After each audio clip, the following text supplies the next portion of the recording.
रंभा ने शहर के आउटर इलाके में एक ड्यूप्लेक्स घर लिया। घर बड़ा था, खूबसूरत था, लेकिन उसमें एक अजीब सी दुर्गंध, बदबू आती थी, जैसे गीली लकड़ी और सड़ी हुई चमड़ी की मिलीजुली बास। डे 1 रंभा ने सोचा कि बंद घर की वजह से स्मेल होगी। उसने रूम फ्रेशनर्स लगाए।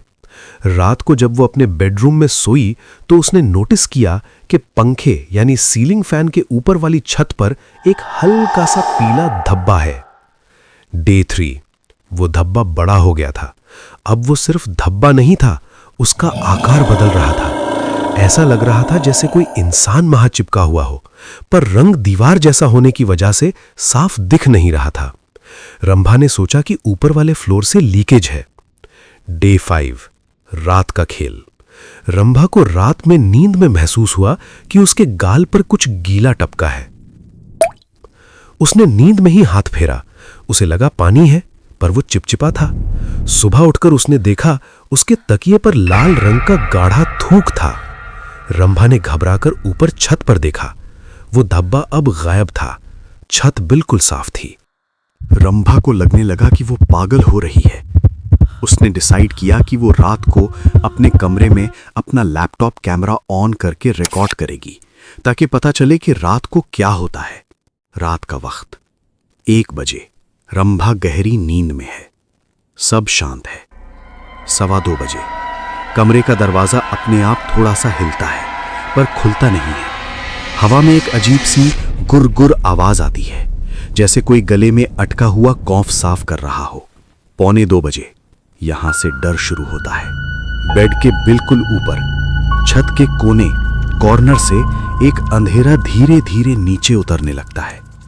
पहले लगता है कि परछाई है, फिर दिखता है कि वो एक इंसान जैसा ढांचा है जो छिपकली की तरह छत से चिपका हुआ है। उसके हाथ और पैर उल्टे मुड़े हुए हैं। उसकी गर्दन 180 डिग्री घूमी हुई है और वो सीधा सोती हुई रंभा को देख रहा है। 3 बजे वो चीज छत से छोड़कर सीधा रंभा के ऊपर गिरती है, लेकिन आवाज नहीं होती। वो रंभा के शरीर पर हवा की तरह हल्का होकर बैठ जाता है। उस चीज का चेहरा रंभा के चेहरे के बिल्कुल पास आता है। वो अपना मुंह खोलता है और रंभा की सांस को इनहेल करने लगता है। रंभा नींद में तड़प रही है, पर उठ नहीं पा रही। 4 बजे वो चीज वापस दीवार पर रेंगते हुए छत के उस कोने में जाकर गायब हो जाती है, जैसे वो पेंट का हिस्सा बन गई हो। सुबह रंभा ने जब ये रिकॉर्डिंग देखी तो उसका खून जम गया। वो चीखना चाहती थी, पर उसके गले से आवाज नहीं निकली। वो भागने के लिए दरवाजे की तरफ मुड़ी, पर दरवाजा लॉक था।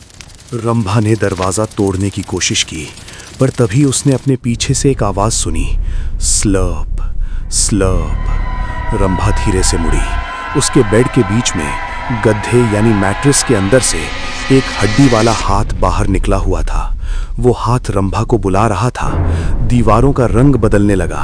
जो सफेद पेंट था वो अब मांसपेशियों यानी फ्लैश जैसा लाल और गीला हो गया था।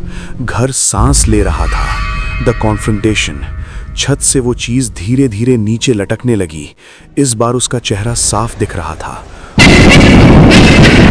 हाँ, वो चीज रंभा की शक्ल ले चुकी थी। बस फर्क ये था कि उसकी आंखें नहीं थीं। वहां सिर्फ काले गड्ढे थे और उसका मुंह एब्नॉर्मली बड़ा था।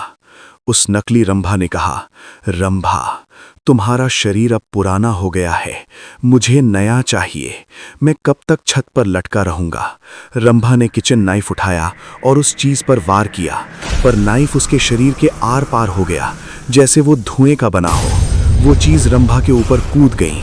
रंभा ने महसूस किया कि हजारों ठंडे कीड़े उसकी स्किन के अंदर घुस रहे हैं। उसके कान में आखिरी आवाज आई, डरो मत, अब तुम छत पर रहोगी और मैं नीचे दुनिया में घूमूंगी। 2 महीने बाद रंभा की मॉम उसके घर आई। रंभा, बेटा तो कितनी बदल गई है, कितनी खूबसूरत लग रही है, मां ने कहा। रंभा, जो अब वो क्रीचर थी, ने मुस्कुरा कर कहा, हाँ मां, नया घर मुझे बहुत सूट कर रहा है। मां सोफे पर बैठी और चाय पीने लगी। अचानक मां की नजर ऊपर पंखे, फैन की तरफ गई। मां ने पूछा, बेटा, वो छत के कोने में कैसा धब्बा है? ऐसा लग रहा है जैसे कोई वहां दुबका हुआ है और रो रहा है। नकली रंभा की आंखें 1 सेकंड के लिए काली पड़ गईं। उसने ठंडे स्वर में कहा, कुछ नहीं मां, बस पुरानी सीलन है, ध्यान मत दो। पर सच्चाई ये थी, असली रंभा अभी भी उस छत के कोने में चिपकी हुई है। उसका शरीर प्लास्टर और पेंट बन चुका है। वो वहां से सब देख सकती है, सुन सकती है, पर हिल नहीं सकती। वो चिल्ला रही है, पर कोई सुन नहीं सकता।